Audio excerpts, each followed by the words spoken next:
Hi, everyone. My name is Alicia Schmidt, and I lead the member impact team here at Pledge 1%. We're excited to share a little bit more about why Pledge 1% is good for the world and good for business. So a couple notes before we get started today. First of all, everyone on this call except for the presenters is going to be muted. So please put any questions into the chat or the Q&A window there, and we will answer them at the end of the presentation. You can also follow up with us with any questions at members@pledge1%, and that's pledge1, the number 1%.org. And also we'll be sending out a recording of this webinar to everyone who's registered. So don't worry about taking notes, although I suppose most people these days have a friendly AI app doing that for them. But don't worry about it. We got you covered. We're going to send out the slides after the presentation today. So Pledge 1% was founded in 2014 by Salesforce, Atlassian, and Rally, which are three companies that know firsthand how pledging a small portion of future success today can have an enormous impact tomorrow. In fact, Mark Benioff from Salesforce has famously said that it was easy to pledge 1% time, equity, and profit when Salesforce first started because they had few employees, virtually no equity, and no profit. And now, of course, Salesforce is a leading impact company that has given billions, with a B, of dollars back to nonprofit causes. At Pledge 1%, we believe that businesses around the world have a tremendous ability to tackle some of today's biggest social challenges. And we know that creating a culture of giving back is also good for business. But don't take our word for it. There's lots of data out there that tells us that creating a culture of giving back at your company can also help you appeal to customers. You can see here 77% of consumers are motivated to purchase from companies committed to making the world a better place. And this number is actually increasing, which is a little bit surprising, but is in fact increasing these days. It also helps you increase shareholder value, attract top talent, increase growth, who doesn't like growth, increase employee productivity, and retain talent. So, even in today's environment in the United States, while we see some companies potentially pulling back from some of their impact commitments, they know that both Gen Z and millennial employees value diversity, belonging, and giving back. The data is consistent on that. So impact programs are going to live on at all of these companies if they want to retain their high-performing employees. It just might be a little bit quieter about it, but guarantee that if, again, you want to recruit and retain those high-performance employees, you're going to need to include giving back as one of your employee engagement programs. So the mission of Pledge 1% is to inspire, educate, and empower every company to leverage its own unique assets to be a force for good. And one of the best ways to introduce you all to the benefits of joining Pledge 1% is to hear from other member companies who have taken the pledge. So today I'm delighted to welcome our guest speaker for today, Rob Phocas, who's Director of Corporate Social Responsibility at AvidXchange. Over the course of a rich 30-year career, Rob has had the opportunity to work in the public, private, and nonprofit sectors. This work has allowed him to gather in the homes of underserved community members, the boardrooms of Fortune 500 companies, and the halls of government. In each setting, he's dedicated himself to bringing about equitable community impact by ensuring that all voices are heard, valued, and respected. It is Rob's conviction that if we build with the community instead of building for the community, we will create successful outcomes. So welcome, Rob. Thank you so much for joining us today. Can you please tell us a little bit about AvidXchange and why you all were motivated to take the pledge? Yes, happy to, and thanks for the invitation. So before I go into our motivation, let me tell you a little bit about AvidXchange. We're based in Charlotte, North Carolina. We have about 1,650 employees. We just made the move this year to being either fully remote, either being a fully remote employee or being in Charlotte. We used to have regional offices that we closed down. About 60% of our folks are in office in Charlotte and 40% are work from home. We are a financial technology company. We create software in the accounts payable arena. So think of invoicing, billing, payment. We help the mid-market companies go from paper to digital. So this quote here from our CEO and co-founder really sums it up well. We had a foundation from really the time we started in the early 2000s until I joined in 2019, focused on youth, but really a mile wide and an inch deep, and not having the kind of impact that Mike and our other leaders wanted to have. So when the opportunity to go public came about, Mike had heard about Pledge 1% from other CEOs, other tech CEOs, and just thought it was a great way for us to really focus on that commitment and to give back to the community as we continue to grow and be successful. So we committed 1% of our equity over a 10-year period. So our outstanding shares of stock are what we committed to the work that we're doing in the community. And if we go to the next slide, I can tell you some more about the areas that we're focused on. Great. Yeah, so the foundation itself, which is part of my portfolio and what I lead, is still focused on youth, including young adults. We're kind of kindergarten to like 24-year-olds. Very heavy focus on economic and social mobility for that demographic. Very heavy focus on STEM education, workforce development, and digital equity. You can see here on the slide that all of our full-time employees get 16 hours of volunteer time off that could be used for foundation-related events or to be used on something that they want to do. So especially for our remote teammates, that time is great because they can go to the local nonprofit they want to support. They can go to their kids' school and do something to support as well. One of our flagship programs that we started during COVID, really due to COVID, was an initiative called Tech Rising, which brings together, started off really as the corporate community to really get plugged into our digital equity system. And over the years, we've grown that to really become one of the premier ecosystem gathering spots for digital equity in Charlotte. A few of the other things that we get to do here, we have environmental sustainability, part of our CSR portfolio. As a tech company, we don't have a huge footprint, but our product in itself, going from paper to digital, helps the environment. And then we have initiatives around the office like centralized waste, the type of paper we're using, the type of cleaning products that we use, that are all green labeled as well. One of the other cool things that we're able to do here in Charlotte is space that we continue to rent but are no longer using. We've opened up to 3 different nonprofits to have them move in and have an office in that space. So you'll see in the bottom right corner there, one of our partners called E2D, they focus on refurbishing laptops that are donated by corporations, and then they sell those at a significant discount to low-income community members. And they moved in during COVID. They had been operating in high schools before, but when the high schools shut down, they had nowhere to go. So we were able to move them in. And you can see the amount of computers that they've refurbished and moved through the lab. It's also turned into an amazing workforce development program for high schools who they hire at twice the minimum wage. They're able to get a skill, they get great mentoring, and are really able to build social capital. We also have one of our nonprofit partners, which does STEM programming for middle schoolers in there. And then a third nonprofit partner that focuses on tech, specifically with a heavy focus on entrepreneurs, and tech is in that space as well. So Pledge 1% really gives us an opportunity to fund all these programs that I've mentioned to you. One of the unique things that we've done, and to anyone who's considering pledging equity, is I realized a year or two into this that after our 10th year, we no longer have equity pledged, and we weren't planning on pledging more. So every year when we sell a tranche of stock that our board has approved, a certain percentage of that will go to granting for the year to the nonprofit partners we have here in Charlotte. And then the rest of it goes into an endowment that will build up. And then in year 11, start to draw down on that endowment. So, our stock value is always important, but particularly for my work, it's very important because the higher the stock value, the more money we're able to pull in each year.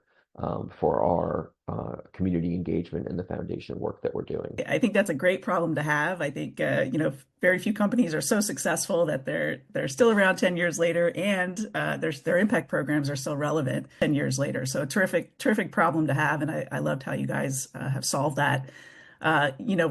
Rob mentioned in his remarks there a couple of the different pledge types that we have here at Pledge 1%. I'm just going to talk a little bit about some of those pledge types and sort of the process or the operations parts of taking the pledge.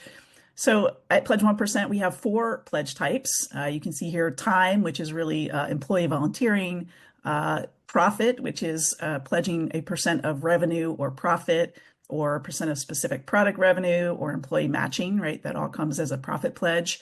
We have 1% of product, which is offering discounted product, donated product, or products or apps specifically built for social impact or for the nonprofit sector. And then we have the equity pledge, which of course is setting aside equity to fund some of your social impact programs, as AvidXchange has done. Our Pledge 1% framework, gosh, say that fast, is flexible and allows you to design a giving back program that works best for your employees and your business. So while we recommend 1%, it's just a starting point. There are lots of companies that give more than 1%. There's companies that give less than 1% as they're kind of starting out and ramping up. You can give more than 1% or less, as I mentioned.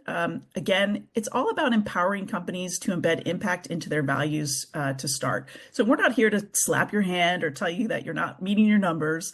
Instead, we're here to inspire and empower you to make and sustain a commitment to giving back. It's really about growing this movement, about empowering all companies to embed giving back into their company. And you are in a good company. We have more than 19,000 members in more than 130 countries, including some of the most well-known brands out there, including companies like Canva, Atlassian, Salesforce, as I mentioned, Unity, AvidXchange, right? Adobe, all of these great companies that have taken the pledge and embedded that giving back into their company from the beginning.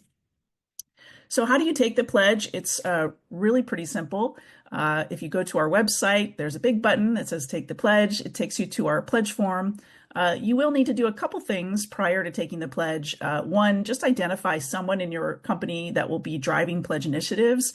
So we'll need to have their contact information so that we can follow up with them again to provide resources and help you as you set up your impact programs.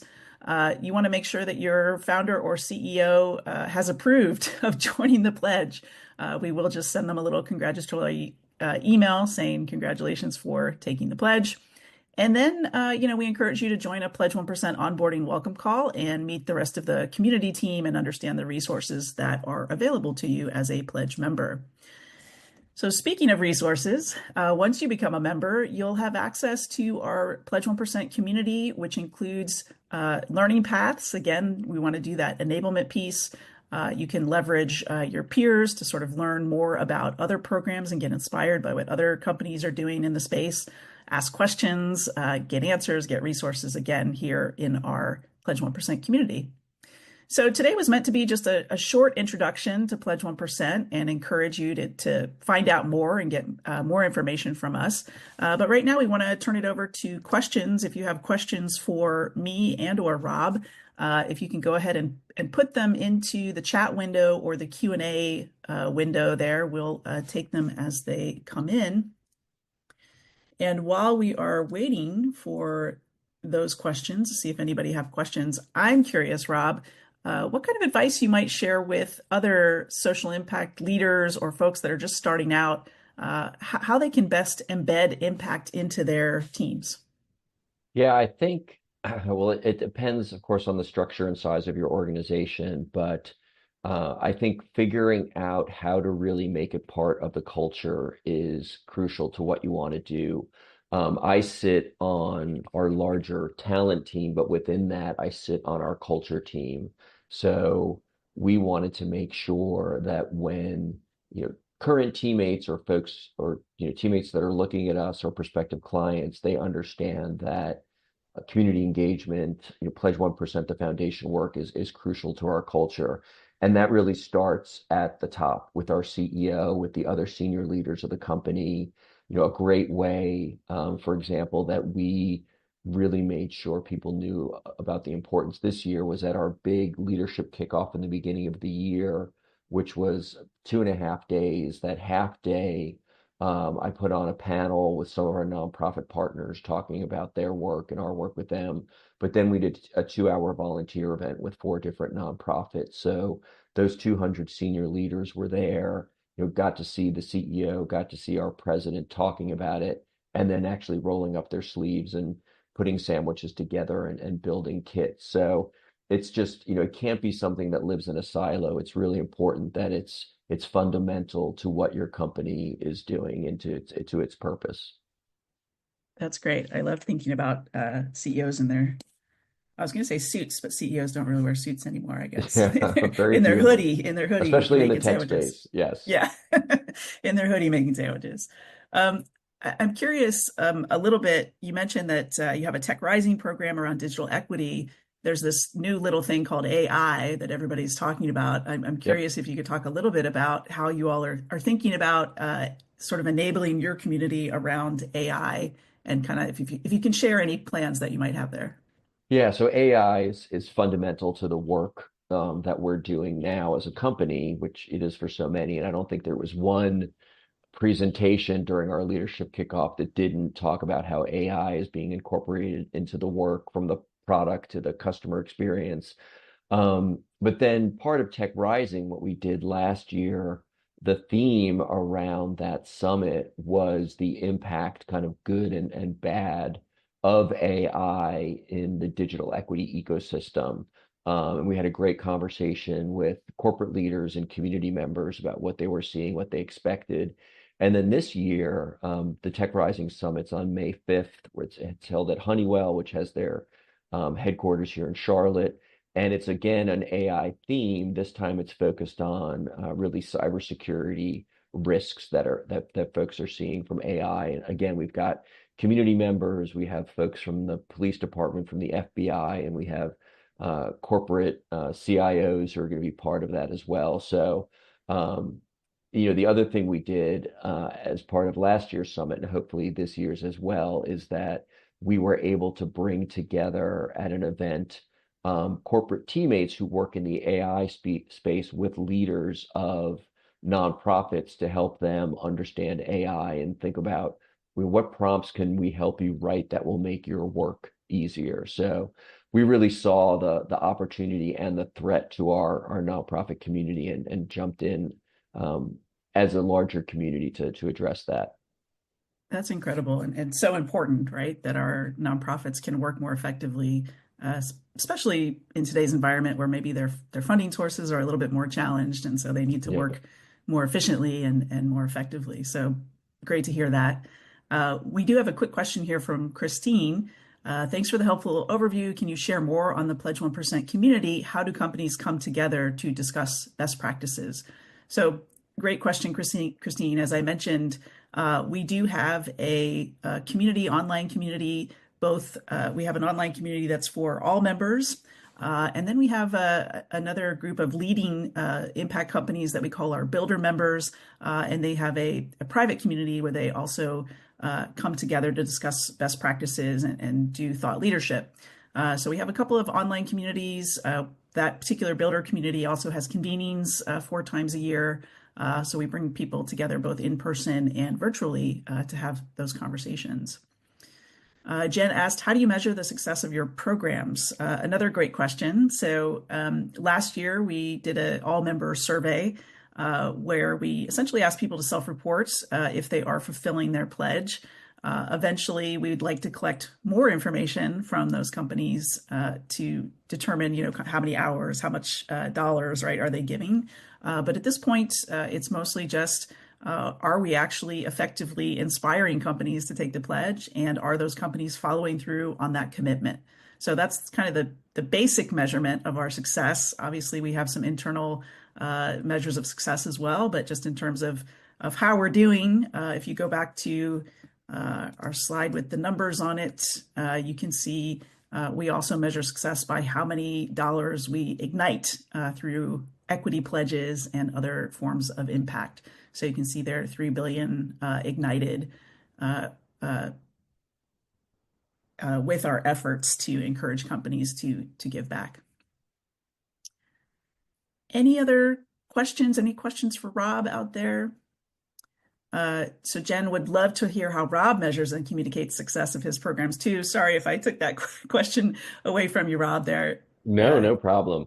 No, we do well, two parts to that. So one, we have had for a few years some just really basic KPIs, like how many hours of VTO are being used, how many events, how many youth are we reaching, what's the dollar equivalent of those hours.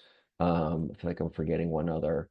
And then we have, so that's kind of the quantitative, and we have qualitative as well. So we'll do storytelling either through an annual report or through social media, LinkedIn. This year, that's actually one of my goals is to really come up, to figure out some, I feel like better ways to tell the story. And I don't know what that is yet because I haven't achieved that goal yet. But I feel like what I've seen over the past few years, the majority of what I've seen is what I just described we're doing and trying to figure out are there better quantitative measures, better qualitative measures.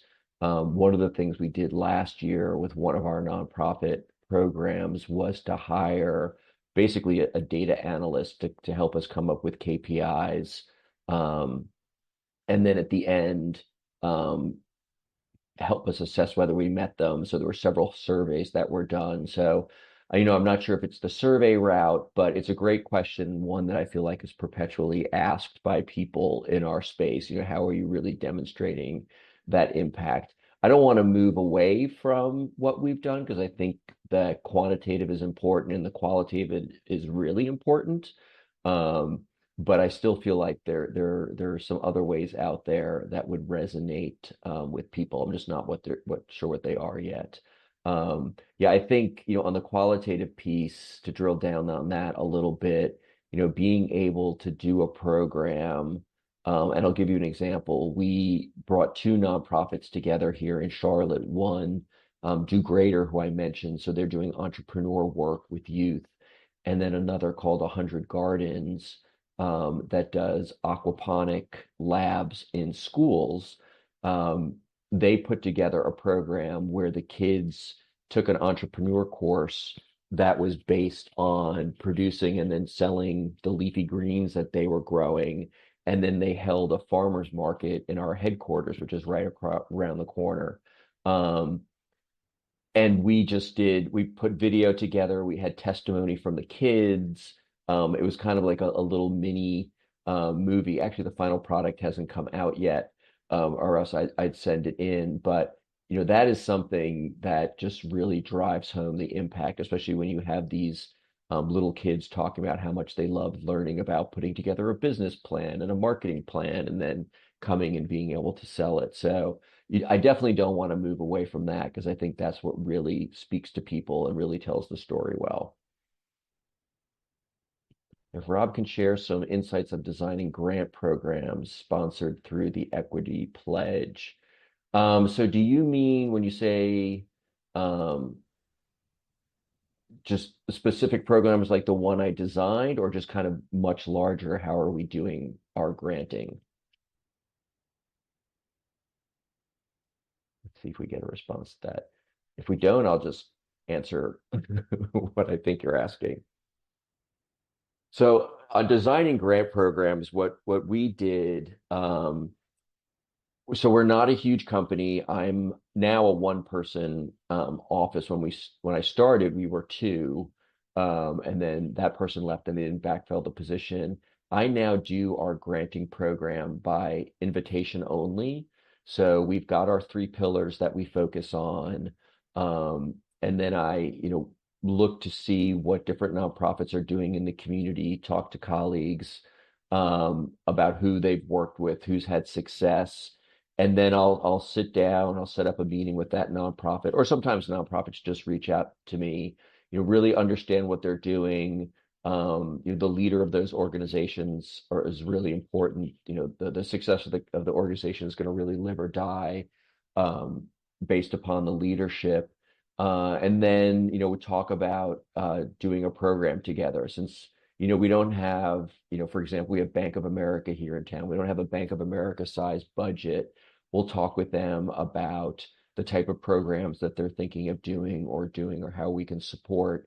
And then if we come to an agreement, I have a grant application that they'll fill out. There's one for under $10,000, and then those grants that are over 10,000. The main difference there is if it's under 10,000, I don't need to take it to my internal board. I just have the discretion to approve that. If it's over 10,000, then I need to take it to my internal board, which is made up of senior leaders in the organization. And then I will, some of those programs will have volunteer opportunities, some won't. We always try to have volunteer opportunities when we're granting out money, but that's not always the case. So for example, the program I mentioned with the kids and the leafy greens didn't have a ton of volunteer opportunities, but was very impactful. And then I usually have, depending on how long it is, reoccurring check-ins with them and or, go to a program that they're holding to see it firsthand. Hopefully that helps. So you're on mute again. I know. Here I go. It's like I've never used Zoom before. Thank you, Rob. Appreciate that answer. Anybody have any final questions for Rob or for us here at Pledge 1%? If anybody has anything final they want to post in the chat. In the meantime, I'll just say thank you very much to Rob. Really appreciate you being here and sharing your story and the story of AvidXchange. It's really exciting to see the work that you guys are doing there. So really appreciate you coming on today. Yeah, thanks for letting me do so. Looks like we don't have any other questions, so I'll just say thank you all for sharing some time with us today. And Michelle, if we can show the final slide, I'll just leave you with our email address if you have any additional questions. Again, you can reach out to members@pledge1%.org. You can see it there. Again, thanks all for joining, and hopefully we'll see you come through our pledge queue soon. Thanks, everybody, and enjoy the rest of your day. Take care. Bye-bye.